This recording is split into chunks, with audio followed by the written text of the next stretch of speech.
Bom, esse jogo é interessante que ele conseguiu unir um terror psicológico e trazia também uma sensação de vulnerabilidade. E sem contar que ele tinha uma atmosfera, eu diria, sufocante. Bom, mas antes, para um contexto, ele foi lançado ali por volta de 2005 para PlayStation 2 pela Capcom. E algo ruim para esse game é que ele foi ali ofuscado por outros títulos daquela época, que era mais popular e relevante. Algo sobre o jogo é que ele tem uma mistura de uma experiência mais única mesmo, e também traz elementos como uma tensão psicológica e trata de temas perturbadores e até bizarros em alguns momentos. A nossa protagonista principal, que é a Fiona Belli, ela é uma jovem ali que acorda desorientada em um castelo desconhecido depois dela ter ali um acidente de carro. É interessante, no decorrer da história, o medo desse jogo não vem apenas pelos monstros ou perseguidores. Ele também traz um lado de fragilidade humana e também da sensação de isolamento. É interessante que esse jogo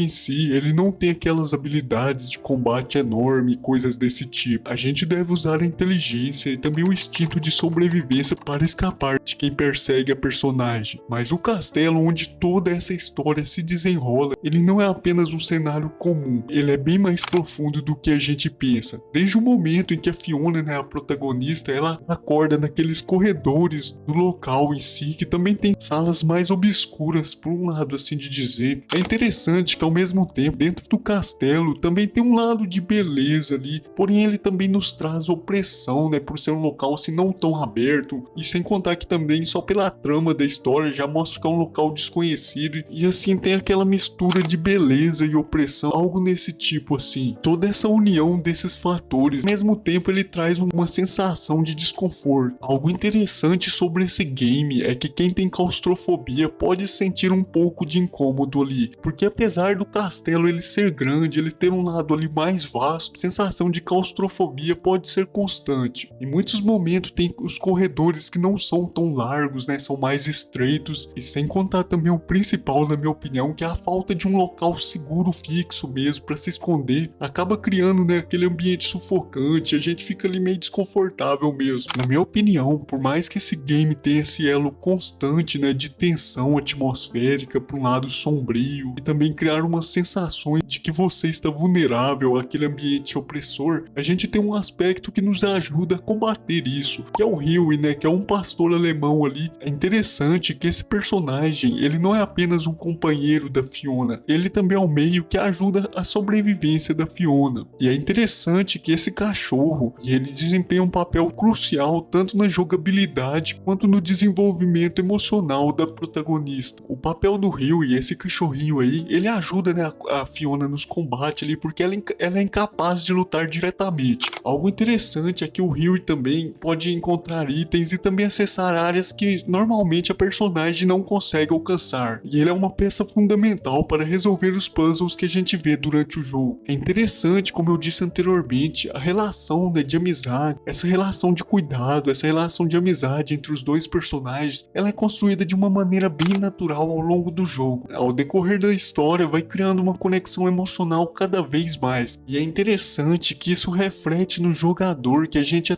sente o peso dessa amizade. É bem interessante isso. E em alguns momentos a gente também fica com aquela sensação de caraca, o cachorro vai subir, alguém vai pegar o cachorro e vai levar ele pra longe, né, pra não dizer outra coisa. Que é interessante que em alguns momentos a gente fica com aquela dúvida no ar de tipo assim, cara, algum momento esse cachorro vai sumir, em algum momento alguém vai fazer uma maldade com ele. A gente fica com esse pensamento, né, é bem interessante. O game faz a gente criar uma empatia, né, uma amizade mesmo com esse cachorro, que é um personagem fictício. Bom, sobre os perseguidores, os antagonistas, né, os vilões desse jogo, eles são cuidadosamente projetados para representar medos e traumas humanos. Um exemplo é o Debilitas. Ele é um jardineiro, né, que ele é mais grande ali, com a mentalidade pro lado mais infantil mesmo, porém ele tem uma força ali bruta e um comportamento em alguns momentos ali imprevisível. Outra vilão que a gente tem é a Daniela, que ela é uma empregada obcecada por Fiona, e ela é movida por muita inveja e ódio voltada para si mesma. A presença dela traz um lado mais perturbador, e sem contar que os ataques dela refletem toda a estabilidade emocional que essa vilã tem. E o outro vilão que a gente tem é o Ricardo. Ele é um cientista, eu acho